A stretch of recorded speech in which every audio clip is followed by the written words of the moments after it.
ಜಂಗಮರಿಗೆ ಪ್ರಸಾದದ ಜೊತೆಗೆ ದಕ್ಷಿಣ ದಕ್ಷಿಣ ಅಂದ್ರೆ ಅದು ಹಾಜಮೂಲ ಗುಳಿಗಿದ್ದಂಗದು. ಅದನ್ನ ಕೊಟ್ರೆ ತೃಪ್ತಿ ಆಗುತ್ತೆ. ಊಟ ಹೆಂಗಾತ್ರಿ ಅಂತಂದ್ರೆ ಆತಾಡ್ರಿ ಸುಮಾರು ಅದು ದಕ್ಷಿಣ ಕೊಡ್ರಿ ನೀವು ಅಂದ್ರೆ ದಕ್ಷಿಣ ಕೊಡ್ಬೇಕಾದ್ರೆ ಅದಕ್ಕೊಂದು ನಿಯಮ ಐತಿ. ಹೋಳಿಗೆ ಊಟ ಮಾಡಿಸಿದ್ರೆ 501, ಬರೀ ರೊಟ್ಟಿ ಅನ್ನ ಸಾರು ಮಾಡಿಸಿದ್ರೆ 201. ಯಾಕಂದ್ರೆ ಮುಂದೆ ಗುಳಿಗೆ ತೊಗೊಳಕ್ ರೊಕ್ಕ ಬೇಕಾಗ್ತಾವ, ಶುಗರ್ ಬರ್ತದ. ಅದಕ್ಕೆ ಹೆಂಗ ಅಡಿಗೆ ಮಾಡಿರ್ತೀರಿ ಹಂಗ ದಕ್ಷಿಣ. ಆದ್ರೆ ನಮ್ದು ಏನಾಗಿದೆಪ್ಪ ಅಂದ್ರೆ ಎಲ್ಲಾ ಕೊಡುವಾಗ ಎರಡೆರಡು ಸರಿ ನೀಡ್ತೀರಿ ನೀವು. ಅಪ್ಪವ್ರ ರೊಟ್ಟಿ ಒಂದ ಬೇಡ ಇನ್ನೊಂದು ತಗೊಳ್ರಿ, ಚಪಾತಿ ಒಂದೇ ಬೇಡ ಇನ್ನೊಂದು ತಗೊಳ್ರಿ, ಪಲ್ಯ ಇನ್ನೊಂದಿಷ್ಟು ತಗೋರಿ, ಅನ್ನ ಒಮ್ಮೆ ಬೇಡ ಇನ್ನೊಂದ್ ಸರಿ ನೀಡ್ಬೇಕ್ರಿ. ಅಂದ್ರೆ ಎರಡೆರಡು ಸರಿ ನೀಡ್ಬೇಕಂತ. ಯಾಕ್ರಿ ಇದು ಎರಡೆರಡು ಸರಿ ಯಾಕ್ರಿ? ಯಾರಿಗೆ ಗೊತ್ತ್ರಿ, ಹಿಂದಿಂದ ಬಂದಾರ ನಾವು ಹಂಗ ಹೊಂಟಿವಿ. ಹಂಗ ನಾವು ಒಟ್ಟು ಒಂದು ಕುರಿ ಬ್ಯಾ ಅಂದ್ಕೊಳ್ಳಿ ಎಲ್ಲ ಬ್ಯಾ ಅನ್ನೋದು. ಯಾರೋ ಶ್ರೀಶೈಲಕ್ಕೆ ಹೋದ್ರಂತ್ರಿ ಅವರು. ಶ್ರೀಶೈಲಕ್ಕೆ ಮಲ್ಲಯ್ಯನ ನೋಡೋದಕ್ಕೆ ಹೋದ ಕುಳೆನ ಕಲಬುರಗಿಯಿಂದ ಹೋಗ್ಯಾರ. ಹೋಗಿ ಯಾತ್ರಾ ನಿವಾಸದ ಮುಂದೆ ನಿಂತ್ಕೊಂಡು ಹಿಂಗೆಲ್ಲ ನೋಡಾಕತ್ತಿದ್ರು. ಆ ಯಾತ್ರಾ ನಿವಾಸದ ವ್ಯವಸ್ಥೆಯನ್ನು ನೋಡುವಂತ ಒಬ್ಬ ಸ್ವಾಮಿಗಳು ಜಂಗಮರಿದ್ರು.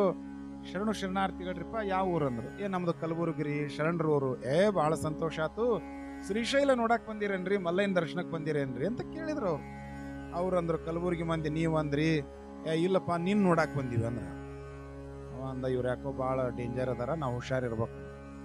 ಅವಾಗ ಅವರು ಕೇಳಿದ್ರು, ಏನಪ್ಪಾ ಮತ್ ಇವೆಲ್ಲ ರೂಮ್ಗಳನ್ನ ಬಂದಂತ ಭಕ್ತಾದಿಗಳಿಗೆ ಇರುವುದಕ್ಕಾಗಿ ಕಟ್ಟ್ಯಾರನೋ, ಯಾತ್ರಾರ್ಥಿಗಳಿಗೆ ವಾಸ ಮಾಡೋದಕ್ಕಾಗಿ ಕಟ್ಟ್ಯಾರನೋ? ಇಲ್ರಿ, ಕಿಲಿ ಹಾಕಿ ಪೂಜಾ ಮಾಡಕ್ ಕಟ್ಟ್ಯಾರ್ರಿ ಅವನ್ನ ಅಂದ. ಅವ ಅಂದ ಅವ್ರಂದ್ರು ಇವ್ರು ನಮ್ಗಿಂತ ಡೇಂಜರ್ ಅದಾರ, ಇವ್ರು ಹುಷಾರಿರ್ಬೇಕಂತ. ನೋಡಪ್ಪ, ನಾವು ಶ್ರೀಶೈಲಕ್ಕೆ ಮೊದಲ ಸಾರಿ ಬಂದಿದ್ದೇವೆ. ನಾವು ಇದುವರೆಗೂ ಶ್ರೀಶೈಲಕ್ಕೆ ಬಂದಿಲ್ಲ, ಎಲ್ಲರೂ ನಾವು ಮೊದಲ ಸಾರಿ ಬಂದಿದ್ದೇವೆ.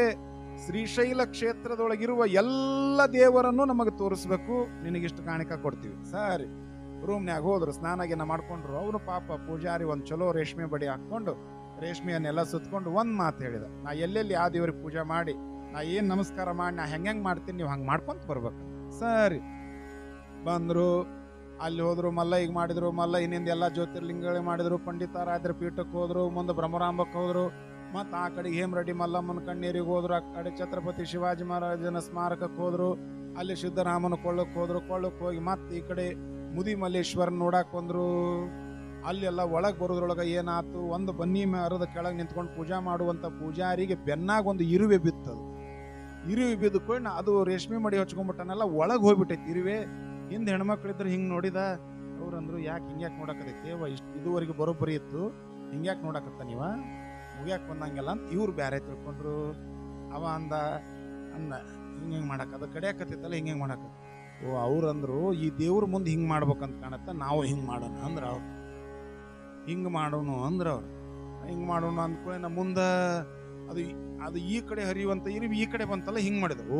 ಹಿಂಗಾಗಿಂದ ಹಿಂಗ್ ಮಾಡ್ಬೇಕಂತ ಹಿಂಗ ಚಲವಾಗಿ ಮುಂದದು ಇರುವಿ ನಡಬರ್ಕ್ ಬಂದು ಕಡಿಯಾಕತ್ತಲ್ಲ, ತ್ರಾಸ ಹಿಂಗ್ ಮಾಡಕತ್ತ.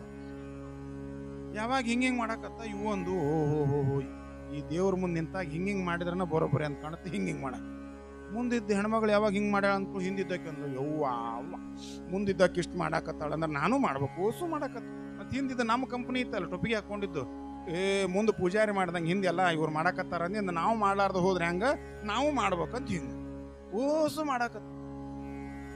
ಮುಂದೆ ಎಲ್ಲ ಹಿಂಗ್ ಮಾಡ್ಕೊಂತ ಬಂದ್ರು.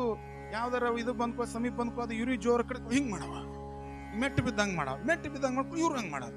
ಹಿಂಗೆ ಕುಣ್ಕೊಂತ ಬಂದ್ರು. ಎಲ್ಲ ಒಳಗ್ ಬಂದು ಕೊನೆಗೆ ಮಲ್ಲಯ್ಯಗೆ ಒಂದು ಮಂಗಳಾರತಿ ಮಾಡೋಣ ಅಂತ ಹಿಂಗೆ ಸಂಧ್ಯಾಗ ಯಾವಾಗ ಒಳಗ್ ಬಂದ್ರು, ಕೊನೆಗೆ ಅವ ಆ ಕಡೆ ಈ ಕಡೆ ನೋಡಿದ, ಯಾರು ಕಾಣವಲ್ರು ಅಂದಿದ್ದನ. ಅದನ್ನ ಬಟ್ಟಿ ತೆಗೆದು ಗಾಡಿಗೆ ಹಿಂಗ್ ಬೆನ್ನ ಹಚ್ಚಿ ಹಿಂಗ್ ತಿಕ್ಕಾಕತ್ತ. ಇರುವಿ ಸತ್ತು ಅವ ಗಾಡಿಗೆ ಏನ್ ಹಿಂಗ್ ನಿಂತಿದ್ದ. ಮಲ್ಲಯ್ಯ ಈಗ ಸಮಾಧಾನ ಆತ್ ನೋಡಪ್ಪ, ನಿನ್ನ ಗಾಡಿಗೆ ಬೆನ್ನ ತಿಕ್ಕಿದ ಮೇಲೆ ಅಂದ. ಒಬ್ಬಕ್ ನೋಡಿದ್ಲು, ಯವ್ವ ಈ ಗಾಡಿಗೆ ಬೆನ್ನ ತಿಕ್ಕಿದ ಕೂಡ ಸಮಾಧಾನ ಆಗತ್ತಂತ ಮಲ್ಲಯ್ಯ ಅಂದಿದ್ದನ. ಆ ಹೆಣ್ಮಗಳು 1500 ರೂಪಾಯಿ ಖರ್ಚು ಮಾಡಿ ಆರಿ ವರ್ಕ್ ಹಾಕೊಂಡು ಸೀರೆ ತಗೊಂಡು ಇದನ್ನು ಜಂಪರ್ ಹೊಲ್ ಮಾಡ್ಕೊಂಡು ಏನೆಲ್ಲ ಡಿಸೈನ್ ಹಾಕೊಂಡು ಹೋಗಿದ್ರು. 3-4 ಸಾವಿರ ಗಂಟೆ ಖರ್ಚು ಮಾಡ್ಕೊಂಡು ಎಲ್ಲ ಹಾಕೊಂಡು ಹೋಗಿದ್ರು. ಈ ಹೆಣ್ಮಗಳು ಪೂಜಾರಿ ಮುಂದೆ ಹೋದ್ಕೊಳ್ಳಿ, ಈ ಹೆಣ್ಮಗಳು ತಿಕ್ಕಿದ್ಕೊಂಡು ಹಿಂದೆ ನೋಡಿದ್ಲು, ಯವ್ವ ಮಲ್ಲವ್ ತಿಕ್ಕ್ಯಾಳ. ಆಕಿ ತಿಕ್ಕಿ ಅಂದ್ಲು, ಮಲ್ಲಯ್ಯ ಈಗ ಸಮಾಧಾನ ಆತ್ ನೋಡ್ಪ. ಎಲ್ಲಿಂದ ಸಮಾಧಾನ ಆಗೋದದ? ಸುಮ್ಮ ಅವ್ರ ಅಂದಾನ, ಅವ ಪಾಪ ಅವ ಎದಕ್ ಅಂದಾನೋ ಅಂದಾನವ.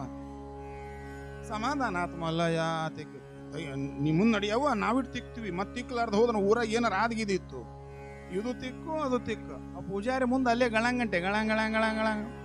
ಇಲ್ಲ ಇಲ್ಲ, ಯಾಕೆ ಬರೋಲ್ರು ಸಾಲಿಡು ತಿಕ್ಕಾಕತ್ತಾರ. ನಾ ತಿಕ್ಕ ನೀ ತಿಕ್ಕ, ನಾ ತಿಕ್ಕ ನೀ ತಿಕ್ಕ, ತಿಕ್ಕೇ ತಿಕ್. ಇವು ಗಂಡ್ಮಕ್ಳೆಲ್ಲ ಅಂಗಿ ಕಳ್ ತಿಕ್ಕಾಕತ್ತು, ಬೆನ್ನೆಲ್ಲ ತೆರೆದು ಹೋಗ್ಬೇಕು. ಚಂದ ಪಿಯರ್ ಸಾಬೂನ್ ಹಚ್ಕೊಂಡು ನಾಜುಕಾದವ್ರೆಲ್ಲ ಬೆನ್ನ ರಕ್ತ ಬರೋ ತನಕ ತಿಕ್ಕಾಕತ್ರಿ ಇವ್ರು.